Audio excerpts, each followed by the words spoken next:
Je ne sais pas pourquoi je te parle ce soir. Peut-être parce que ce bar d'hôtel, avec ses murs tapissés de velours et ses lumières tamisées, ressemble à une scène oubliée de mon existence. Peut-être aussi parce que ton regard posé sur moi, ni trop insistant ni trop indifférent, m'invite à déposer un fardeau que je porte depuis trop longtemps. Je ne cherche pas ton jugement, seulement ton silence, la promesse muette que tu ne répéteras pas ce que tu vas entendre. Je m'appelle Adriane. Mais ce nom n'est qu'un manteau que j'ai enfilé pour survivre. J'en ai porté d'autres avant, et je sais que j'en porterai encore. Je viens d'ailleurs, mais depuis des années je flotte entre les villes comme une ombre qui refuse de s'attacher à un seul lieu. Ce soir, Lisbonne m'accueille comme une amante fatiguée, ses ruelles pavées résonnent encore des pas de ceux qui m'ont précédé, ses collines humides sentent le sel de l'Atlantique et la poussière des siècles. Quand je suis arrivée cet après-midi, la ville s'est présentée à moi comme une aquarelle délavée par le temps. Les façades couvertes d'azuléjo semblaient sourire sous le soleil bas, et j'ai senti, en traversant la place du Rossio, que je marchais dans un théâtre où chaque visage était un masque. J'aime cette sensation, être à la fois spectateur et acteur, invisible et présent. Tu dois savoir que ma vie n'a jamais suivi un chemin droit. Depuis ma jeunesse, j'ai compris que les routes tracées par les autres n'étaient pas faites pour moi. J'ai quitté mon pays avant d'avoir 20 ans, sans argent, avec seulement un passeport et un carnet vide. Ce carnet, je l'ai rempli de noms, de dates, de phrases volées aux inconnus croisés dans les gares ou les cafés. Ce fut ma première richesse, les histoires des autres, ramassées comme des pièces d'or tombées à terre. À Lisbonne, je ne suis qu'un passant. Mais chaque fois que je m'installe dans une ville, même pour quelques jours, je plante des graines. Je parle peu, j'observe beaucoup. J'écoute ce que les gens disent sans réfléchir, et je note ce qu'ils taisent. Car ce sont toujours les silences qui pèsent le plus lourd. Ce soir, j'ai choisi ce bar parce qu'il sent le vieux cuir et la mélancolie. Les pianistes qui s'y relaient connaissent par cœur les airs de fado et de jazz, comme si la nostalgie et le désir se mariaient naturellement dans leurs doigts.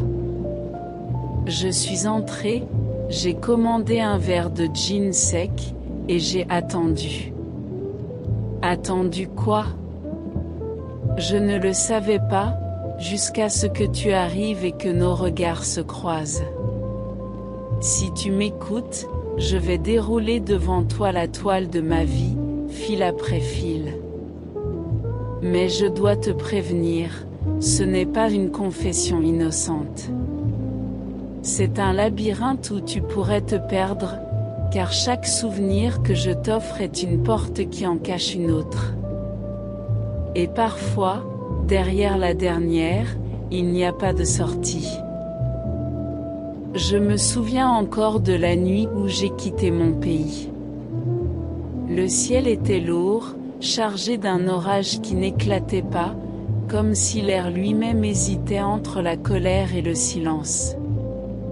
J'avais 19 ans, et tout ce que je connaissais me semblait déjà étroit, trop ordonné, comme une cage peinte en couleurs rassurantes. J'entendais mes parents parler de mon avenir, de mes études, d'un emploi sûr, d'une maison avec jardin. Moi, je sentais seulement que si je restais, je mourrais étouffée avant même d'avoir vécu. Alors, une nuit, j'ai fait ma valise, une petite valise brune qui ne contenait presque rien, 2 chemises, un carnet vide, un passeport encore vierge et une photographie pliée en 4. Je n'ai rien dit à personne. Je me suis glissé hors de la maison comme un voleur, en retenant mon souffle pour ne pas réveiller le chien qui dormait près de la porte. Dans la rue, les lampadaires diffusaient une lumière jaunâtre, et chaque pas me paraissait résonner trop fort. Mais personne ne m'a vu partir.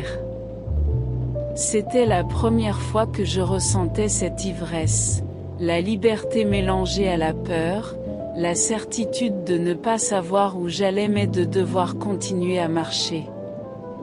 Je suis monté dans un bus de nuit qui roulait vers la frontière. Les vitres vibraient, les visages autour de moi s'endormaient les uns après les autres, et moi je fixais l'obscurité comme si elle allait me donner des réponses. Ce fut ma première fuite, et je savais déjà qu'elle ne serait pas la dernière. Le bus traversait des villages silencieux, et chaque clocher éclairé me rappelait que derrière moi restaient les prières, les traditions, les promesses que je venais de briser. Quand j'ai passé la frontière, au petit matin, j'ai respiré comme si l'air était plus léger. La lumière était différente, plus froide, et je me suis dit que c'était peut-être cela, le commencement. J'avais économisé assez pour acheter un billet de train, et je me suis dirigé vers une ville dont je connaissais seulement le nom, sans rien savoir de ce qui m'y attendait. C'est là que j'ai appris à vivre avec presque rien, à dormir dans des auberges où les murs transpiraient l'humidité, à manger du pain rassis avec du fromage bon marché. Et pourtant, j'étais heureux, car chaque jour m'apportait un détail nouveau, l'odeur d'un marché couvert, la chaleur d'un café servi dans une tasse fêlée, le sourire d'une inconnue dans une gare. Je découvrais que l'on peut appartenir au monde entier en n'appartenant à personne. Les jours se suivaient, parfois durs, parfois lumineux, mais toujours porteurs de cette sensation brûlante, j'étais enfin sorti de la cage. C'est cette première fuite qui m'a façonné. Elle a gravé en moi une vérité simple, je ne pourrai plus jamais m'arrêter. Chaque fois que je posais mes bagages quelque part, une voix intérieure me rappelait que ce n'était qu'une escale. Je n'étais pas fait pour m'enraciner, mais pour errer, pour goûter à la fragilité des instants. Il y a une vérité que j'ai comprise très tôt, voyager, ce n'est pas seulement traverser des frontières, c'est aussi s'ouvrir au désir que l'on portait en silence. Dans cette première ville étrangère, encore anonyme pour moi, j'ai découvert une liberté qui me brûlait autant qu'elle m'enivrait. Les rues étroites descendaient vers une rivière grise, les façades portaient les cicatrices du temps, et le soir, les fenêtres s'allumaient comme des promesses. J'étais pauvre, mais chaque pas me donnait l'impression d'être riche de possibilités. C'est dans une auberge bruyante, pleine d'étudiants venus de partout, que j'ai rencontré celle qui allait marquer mes débuts. Elle s'appelait Elena, une Italienne au rire éclatant, dont les yeux semblaient se moquer de tout. Elle me parlait avec une rapidité folle, comme si elle craignait que le temps lui échappe, et moi je la suivais, fasciné, à moitié perdu dans son flot de mots. Nous partagions le même dortoir, séparés par quelques lits de métal grinçant, et souvent elle me disait, d'un ton moqueur, que je rêvais trop. Moi, je répondais en silence que je rêvais peut-être, mais que mes rêves commençaient à prendre cher grâce à elle. Un soir, nous étions sortis avec un groupe d'amis improvisés. La bière coulait, les chansons jaillissaient des guitares, et la ville entière semblait respirer au rythme de notre insouciance. Je me souviens de sa main qui a effleuré la mienne, comme par hasard, puis qui ne l'a plus quittée. Ce geste, minuscule et immense à la fois, a bouleversé mon univers. J'avais l'impression que le monde entier se rétrécissait jusqu'à ne plus contenir que ce contact fragile. Avec Elena, j'ai découvert la douceur des débuts, marcher sans but, rire de rien, partager un sandwich au bord de la rivière, comme si nous étions déjà complices depuis toujours. Elle me racontait sa famille, ses rêves de voyage, ses colères contre la routine. Moi, je l'écoutais et je me sentais moins seule, comme si ma fuite trouvait enfin un écho. Bien sûr, notre histoire fut brève. Elle avait son propre chemin, et je savais que nous n'étions que deux voyageurs croisés au hasard des routes. Mais ce court moment m'a appris que les désirs n'ont pas besoin de durer pour exister.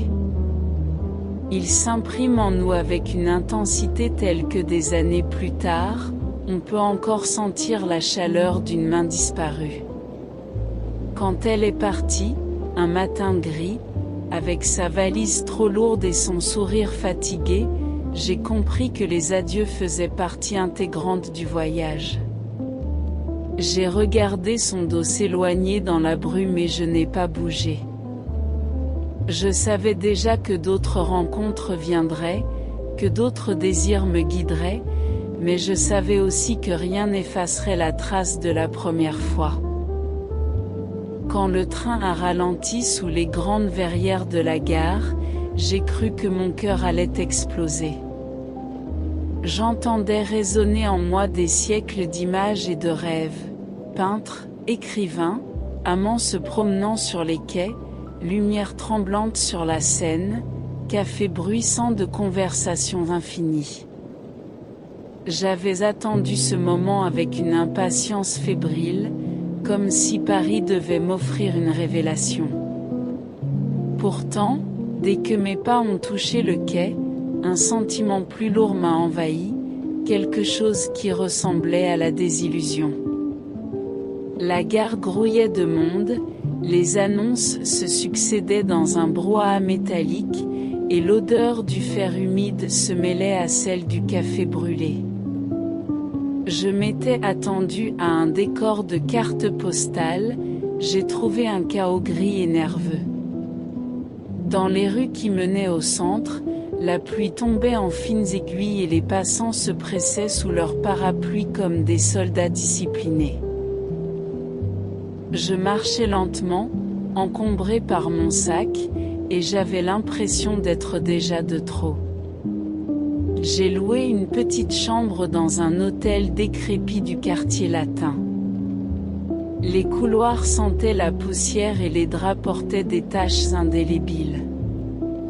Pourtant, quand je me suis installé près de la fenêtre, j'ai senti une étrange exaltation. Sous mes yeux s'étendait le labyrinthe des toits, et au loin se dressait une flèche d'église. J'étais pauvre, perdu, mais je pouvais dire à voix basse que j'étais là, à Paris, et que ce simple fait suffisait à justifier toutes mes errances. Les premiers jours, je me suis promené sans plan, laissant mes pas me guider. Je longeais la Seine, hypnotisé par le reflet des ponts, où je m'asseyais à une terrasse où le café coûtait trop cher pour mon budget. Autour de moi, les conversations se déroulaient dans une langue qui n'était pas encore la mienne, mais que je voulais absorber goutte par goutte, comme un poison doux. Je notais des mots, je répétais des phrases dans ma tête, et chaque syllabe me rapprochait de l'illusion de faire partie de ce monde. Pourtant, chaque soir, en regagnant ma chambre glaciale, je sentais monter en moi une solitude plus profonde que jamais. La ville brillait, mais elle brillait sans moi. Elle ne m'attendait pas, elle ne me regardait pas. Paris, cette amante tant rêvée, me traitait comme un passant invisible. J'étais fascinée et rejetée à la fois. Je me disais que peut-être c'était cela, le vrai apprentissage, aimer une ville qui ne vous aime pas, s'accrocher à ses lumières même quand elles ne vous réchauffent pas. Je me souviens d'une nuit en particulier. Je m'étais aventurée jusqu'à Montmartre, attirée par l'image des artistes bohèmes.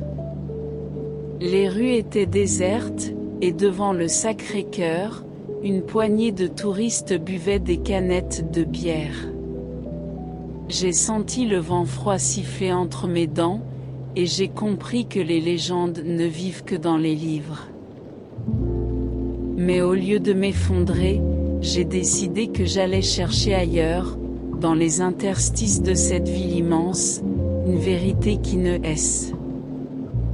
Au bout de quelques semaines, mon argent avait fondu comme neige au soleil.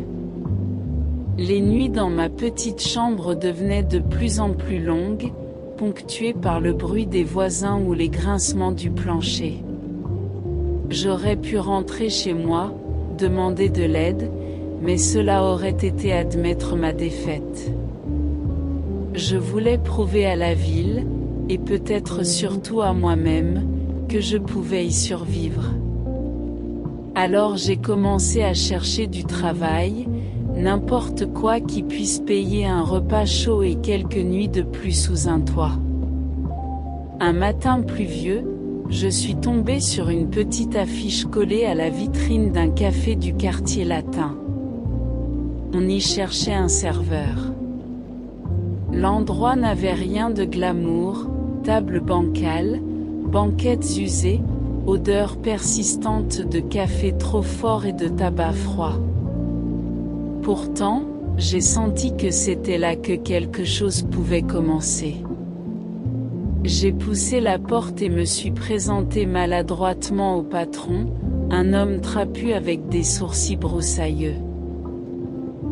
Il m'a observé un long moment, puis a dit d'une voix lasse qu'il avait besoin de bras plus que d'expérience. Ainsi a débuté ma vie de serveur. Mes journées étaient rythmées par le tintement des cuillères, les allers-retours entre le comptoir et les tables, les commandes criées à la hâte. Le matin, les habitués arrivaient, souvent les mêmes, un vieux professeur qui lisait son journal plié en deux, une femme élégante qui écrivait des lettres sur un papier parfumé, deux étudiants bruyants qui débattaient de philosophie. Je ne comprenais pas tout, mais j'écoutais avidement, comme si chaque mot pouvait m'ouvrir une porte secrète. Le travail était épuisant, mes pieds me faisaient souffrir, et je rentrais le soir avec les vêtements imprégnés d'odeurs de café et de graisse. Pourtant, je me sentais vivant. J'étais à l'intérieur de la machine parisienne, pas seulement spectateur mais acteur, même minuscule. Et parfois, dans le miroir terni derrière le comptoir, je voyais mon propre reflet et je croyais discerner une version différente de moi-même, un homme façonné par la fatigue mais aussi par une énergie nouvelle. Il y avait aussi la patronne, une femme au visage sévère mais aux yeux étonnamment doux. Elle m'a appris à porter 3 assiettes d'un seul coup, à essuyer les verres jusqu'à ce qu'ils brillent, à sourire même quand l'envie manquait. Elle disait que Paris ne pardonnait pas les visages fermés. Je buvais ses paroles comme une leçon de survie. Et puis, il y avait les soirs. Quand le café se vidait et que les lumières devenaient plus tamisées, un autre monde surgissait. Des joueurs de cartes s'installaient dans le coin, des musiciens improvisaient quelques notes, et les conversations prenaient un ton plus intime. J'étais fatiguée, mais c'était dans ces heures-là que je sentais battre le cœur caché de la ville. Un soir de novembre, alors que la pluie battait contre les vitres du café, elle est entrée. Je m'en souviens comme si c'était hier. Elle portait un manteau rouge vif qui tranchait avec la grisaille de la rue, et ses cheveux sombres étaient encore perlés de gouttes d'eau. Sa présence a immédiatement attiré tous les regards, mais elle semblait indifférente, presque absente. Elle s'est assise à une table près de la fenêtre, sans même ôter son manteau, comme si elle voulait se protéger du monde qui l'entourait. Je me suis approchée pour prendre sa commande. Elle a dit d'une voix basse qu'elle voulait simplement un café noir, rien d'autre. Pourtant, dans son regard, j'ai cru voir un poids invisible, comme si chaque mot coûtait un effort. Je l'ai servie et je suis retournée derrière le comptoir, mais mes yeux revenaient sans cesse vers elle. Contrairement aux habitués bruyants, elle ne lisait pas, n'écrivait pas, ne parlait pas. Elle fixait simplement la rue, comme si elle attendait quelque chose qui ne viendrait pas. Au fil des jours, elle est revenue. Toujours au même endroit, toujours la même commande. Les autres serveurs plaisantaient, l'appelant la statue.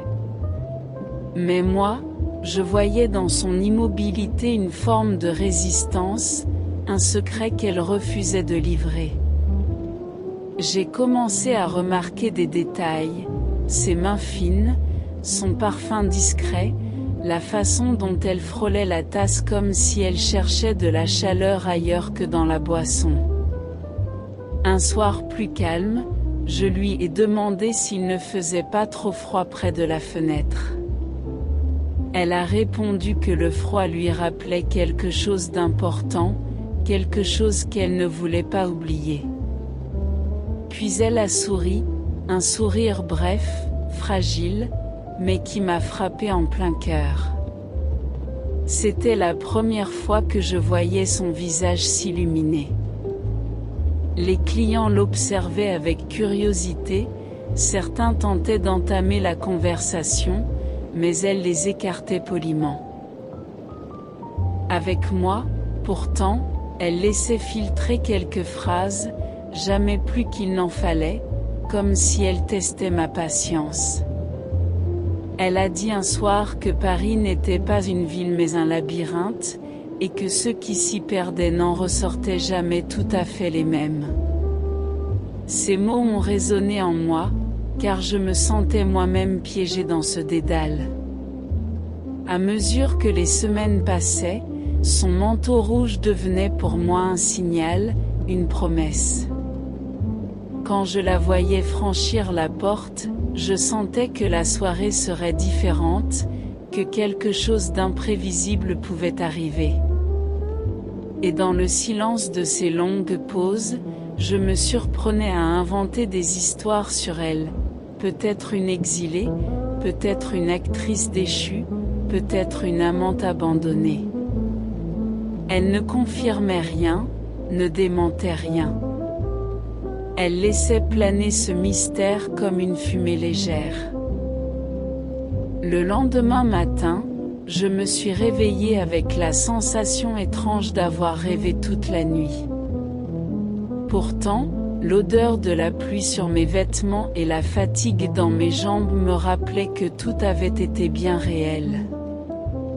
Je m'étais endormie habillée, sur le lit étroit de ma chambre d'hôtel, et en ouvrant les yeux, je ne savais pas si je devais sourire ou trembler. La mémoire de sa main glissée dans la mienne restait vive, brûlante, comme une preuve intime que je n'avais pas tout inventé. Je suis descendue prendre un café au comptoir.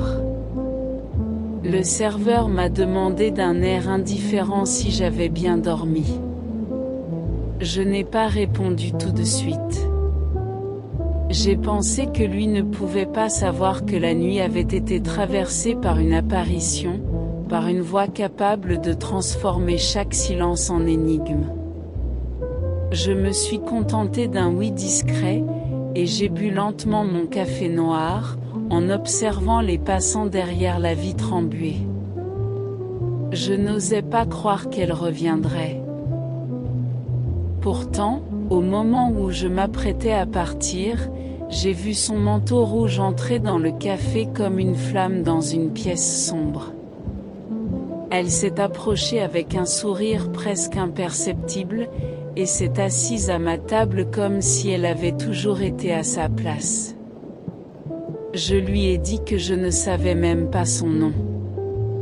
Elle a répondu que les noms importaient peu, qu'ils étaient des étiquettes interchangeables, des masques commodes. Mais devant mon insistance, elle a fini par murmurer qu'elle s'appelait Clara. Clara. Le prénom s'est imprimé immédiatement dans mon esprit, avec une force singulière. Il n'avait rien d'exceptionnel, et pourtant il portait en lui une résonance étrange, comme une note tenue qui ne voulait pas s'éteindre. Elle a dit qu'elle ne l'aimait pas beaucoup, qu'il lui rappelait trop de souvenirs qu'elle aurait préféré effacer. Mais elle m'a confié qu'elle acceptait de me le donner parce que je n'allais pas rester longtemps, et que les secrets ne valaient que pour ceux qui partagent un avenir. Ses paroles étaient dures, mais son regard adoucissait leur tranchant. Nous avons parlé longtemps. Elle me posait des questions précises, sur ma ville, mes études, mes raisons de voyager. Elle m'écoutait avec une attention presque déconcertante, comme si chaque détail de mon existence pouvait l'éclairer sur la sienne. Je me suis surpris à parler plus que je ne l'aurais voulu, à dévoiler des souvenirs d'enfance, des rêves avortés, des regrets enfouis. Elle ne jugeait rien, mais je sentais qu'elle enregistrait tout, comme une mémoire secrète qui attendait d'être utilisée. Puis, elle a décidé que nous devions sortir marcher encore une fois. Le soleil timide avait percé les nuages, et Paris semblait hésiter entre l'hiver et le printemps. Clara marchait à mes côtés avec une légèreté qui contrastait avec la gravité de ses paroles. Elle disait que chaque ville possède deux visages, celui qu'on montre aux touristes et celui qu'on cache aux initiés. Elle ajouta qu'elle avait choisi de me montrer l'autre visage. Le lendemain matin, je me suis réveillée avec la sensation étrange d'avoir rêvé toute la nuit. Pourtant, l'odeur de la pluie sur mes vêtements et la fatigue dans mes jambes me rappelaient que tout avait été bien réel. Je m'étais endormie habillée, sur le lit étroit de ma chambre d'hôtel, et en ouvrant les yeux, je ne savais pas si je devais sourire ou trembler. La mémoire de sa main glissée dans la mienne restait vive, brûlante, comme une preuve intime que je n'avais pas tout inventé. Je suis descendue prendre un café au comptoir. Le serveur m'a demandé d'un air indifférent si j'avais bien dormi. Je n'ai pas répondu tout de suite. J'ai pensé que lui ne pouvait pas savoir que la nuit avait été traversée par une apparition, par une voix capable de transformer chaque silence en énigme. Je me suis contentée d'un oui discret, et j'ai bu lentement mon café noir, en observant les passants derrière la vitre embuée. Je n'osais pas croire qu'elle reviendrait. Pourtant, au moment où je m'apprêtais à partir, j'ai vu son manteau rouge entrer dans le café comme une flamme dans une pièce sombre. Elle s'est approchée avec un sourire presque imperceptible, et s'est assise à ma table comme si elle avait toujours été à sa place. Je lui ai dit que je ne savais même pas son nom. Elle a répondu que les noms importaient peu, qu'ils étaient des étiquettes interchangeables, des masques commodes. Mais devant mon insistance, elle a fini par murmurer qu'elle s'appelait Clara. Clara. Le prénom s'est imprimé immédiatement dans mon esprit, avec une force singulière. Il n'avait rien d'exceptionnel, et pourtant il portait en lui une résonance étrange, comme une note tenue qui ne voulait pas s'éteindre. Elle a dit qu'elle ne l'aimait pas beaucoup, qu'il lui rappelait trop de souvenirs qu'elle aurait préféré effacer. Mais elle m'a confié qu'elle acceptait de me le donner parce que je n'allais pas rester longtemps, et que les secrets ne valaient que pour ceux qui partagent un avenir. Ses paroles étaient dures, mais son regard adoucissait leur tranchant. Nous avons parlé longtemps. Elle me posait des questions précises, sur ma ville, mes études, mes raisons de voyager. Elle m'écoutait avec une attention presque déconcertante, comme si chaque détail de mon existence pouvait l'éclairer sur la sienne. Je me suis surpris à parler plus que je ne l'aurais voulu, à dévoiler des souvenirs d'enfance, des rêves avortés, des regrets enfouis. Elle ne jugeait rien, mais je sentais qu'elle enregistrait tout, comme une mémoire secrète qui attendait d'être utilisée. Puis, elle a décidé que nous devions sortir marcher encore une fois. Le soleil timide avait percé les nuages, et Paris semblait hésiter entre l'hiver et le printemps. Clara marchait à mes côtés avec une légèreté qui contrastait avec la gravité de ses paroles. Elle disait que chaque ville possède deux visages, celui qu'on montre aux touristes et celui qu'on cache aux initiés. Elle ajouta qu'elle avait choisi de me montrer l'autre visage. Nous avons marché longtemps, jusqu'à ce que la ville s'assoupisse un peu autour de nous. Les marchés s'étaient vidés, les vitrines semblaient bâillées sous la lumière incertaine, et même les voitures paraissaient hésiter à troubler ce calme fragile. Clara s'est arrêtée devant un banc un peu usé, près d'un square désert. Elle s'est assise avec lenteur, et j'ai compris qu'il se passait quelque chose de différent. Ses yeux ne cherchaient plus à sonder les miens, ils regardaient ailleurs, fixant un point invisible que moi seul ne pouvais pas atteindre.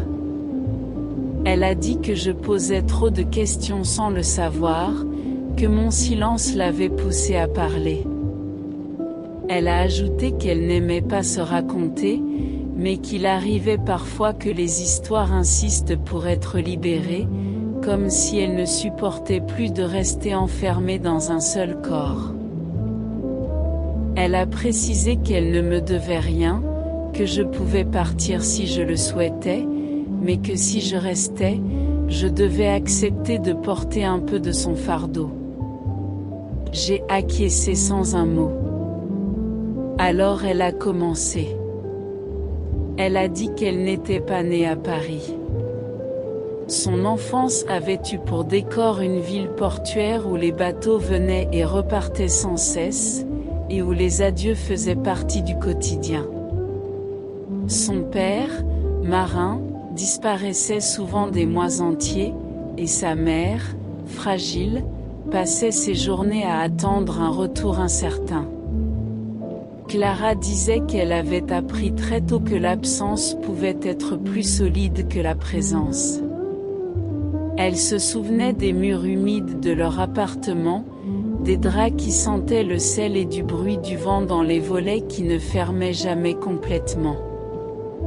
Elle a raconté aussi un accident, une nuit de tempête, quand son père n'était jamais revenu. Elle n'avait alors que 10 ans. On lui avait dit que la mer avait tout pris, mais elle avait toujours soupçonné qu'il avait choisi de disparaître, lassé de ses propres chaînes. Sa mère n'avait pas supporté, et quelques mois plus tard, elle s'était effacée à son tour, comme une bougie qu'on souffle sans prévenir. Clara s'est retrouvée seule trop tôt, avec des souvenirs qui brûlaient plus que le présent. Je l'écoutais, fascinée et troublée. Elle parlait sans larmes, sans emphase, mais chaque mot portait une gravité qui pesait dans l'air. Elle disait que les cicatrices les plus profondes ne laissaient aucune trace visible, qu'elles se dissimulaient dans les gestes quotidiens, dans les silences prolongés, dans la façon de regarder ou d'éviter un regard. Elle affirmait qu'elle avait appris à sourire tôt, mais que son sourire avait toujours été une arme autant qu'un refuge. Clara s'est levée lentement du banc, son manteau rouge serré autour d'elle comme une armure fragile. Elle m'a dit qu'elle voulait me montrer quelque chose, un endroit qu'elle fréquentait lorsqu'elle avait besoin de se sentir vivante malgré le poids des souvenirs.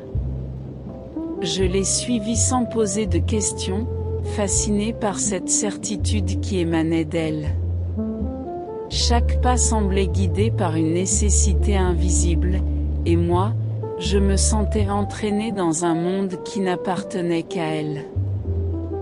Nous avons tourné dans une petite ruelle pavée, à l'écart des lumières principales de la ville.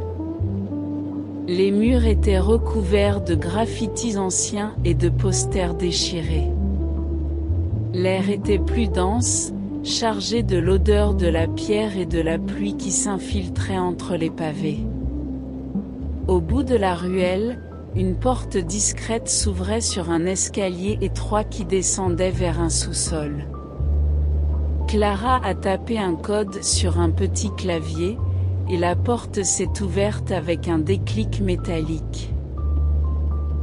En descendant, j'ai découvert une pièce vaste mais sombre, éclairée par quelques lampes suspendues. L'endroit sentait le bois ancien et l'encre. Des étagères couvraient les murs, remplis de livres aux couvertures usées, de carnets pliés et de photographies jaunies.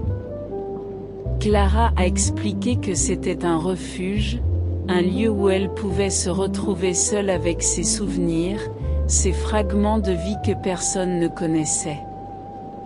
Elle venait ici depuis son adolescence, pour écrire, réfléchir ou simplement respirer sans être observée. Elle m'a demandé de ne rien toucher, de simplement regarder. Elle a ouvert un vieux carnet à moitié déchiré et a feuilleté lentement les pages. Il contenait des notes, des croquis, des poèmes et des extraits de lettres jamais envoyées. Clara m'a confié qu'elle avait toujours eu besoin d'exprimer ce qu'elle ne pouvait dire à personne, que ces carnets étaient le témoignage silencieux de ses combats intérieurs. Chaque page était un miroir de ses douleurs et de ses joies, de ses espoirs avortés et de ses moments de grâce. Je l'ai regardée s'absorber dans ses souvenirs, fascinée par la précision avec laquelle elle retraçait son passé. Ses gestes étaient calmes, presque cérémonieux. J'ai compris que pour elle, chaque objet, chaque mot, chaque photographie avait un poids et une valeur qu'elle ne partageait qu'avec ce sanctuaire. Et pourtant, aujourd'hui, elle avait choisi de me laisser entrer, ne serait-ce que pour un instant, dans cette intimité précieuse. Puis, elle s'est tournée vers moi et a dit, d'une voix douce mais ferme, que tout ce que je verrais ici ne devait pas sortir. C'était un pacte silencieux, une promesse que je n'avais même pas besoin de formuler. Elle ajouta qu'il y avait encore beaucoup à raconter, que son histoire n'était pas seulement faite de pertes, mais aussi de rencontres et de moments qui avaient façonné son âme. Assis dans ce sous-sol empli de souvenirs, Clara a commencé à raconter ses premières amitiés, celle qu'elle avait nouée avant que la vie ne l'endurcisse. Elle parlait avec un mélange de nostalgie et de gravité, comme si chaque mot était pesé par le temps. Elle se souvenait des garçons et des filles de son quartier portuaire, des rires qui éclataient sur le quai, des secrets échangés derrière des portes closes, des promesses faites sous le ciel gris et humide. Elle a expliqué que ses amitiés avaient été intenses, souvent trop, et qu'elles s'étaient effondrées à cause de petites trahisons ou d'incompréhensions. Clara disait qu'elle avait appris très tôt que même ceux qui semblent les plus proches peuvent disparaître du jour au lendemain, que les liens les plus forts ne sont jamais garantis. Elle se souvenait des disputes silencieuses, des lettres ignorées, des regards fuyants qui avaient laissé des cicatrices invisibles. Elle a évoqué un ami particulier, Julien, avec qui elle partageait tout à l'époque, les rêves, les peurs, les promenades le long des quais. Mais un jour, il avait trahi sa confiance, révélant un secret qu'elle avait confié avec naïveté. Clara disait que cette trahison l'avait profondément marquée, qu'elle avait compris qu'on ne pouvait jamais tout offrir à quelqu'un sans prendre le risque de perdre une partie de soi. Elle avait appris à se protéger, à choisir avec soin les êtres auxquels elle permettait d'entrer dans sa vie. En racontant cela, elle ne montrait ni colère ni amertume, seulement une lucidité tranchante. Elle ajoutait que la douleur de ses pertes l'avait rendue plus forte, mais aussi plus prudente, plus distante. Elle avait construit des murs invisibles autour de son cœur, des barrières qu'elle n'autorisait que rarement à franchir. Et pourtant, elle s'était confiée à moi, ou du moins elle avait choisi de me laisser approcher, un peu, de ses blessures anciennes. Elle parlait aussi des moments de bonheur, fugaces mais intenses, les soirées improvisées sur la plage, les conversations nocturnes au bord du port, les secrets échangés à voix basse pendant que la ville dormait. Ces souvenirs n'étaient pas seulement de la nostalgie, ils étaient le ciment de sa personnalité, la mémoire d'une personne capable de ressentir profondément malgré les trahisons et les pertes. À un moment, elle a levé les yeux vers moi et a dit que j'avais de la chance d'être là. Peu de gens avaient la patience d'écouter jusqu'au bout, d'accepter les silences et les retours sur des blessures anciennes sans jugement. Elle a ajouté que ce n'était pas seulement une question de confiance, mais aussi de courage.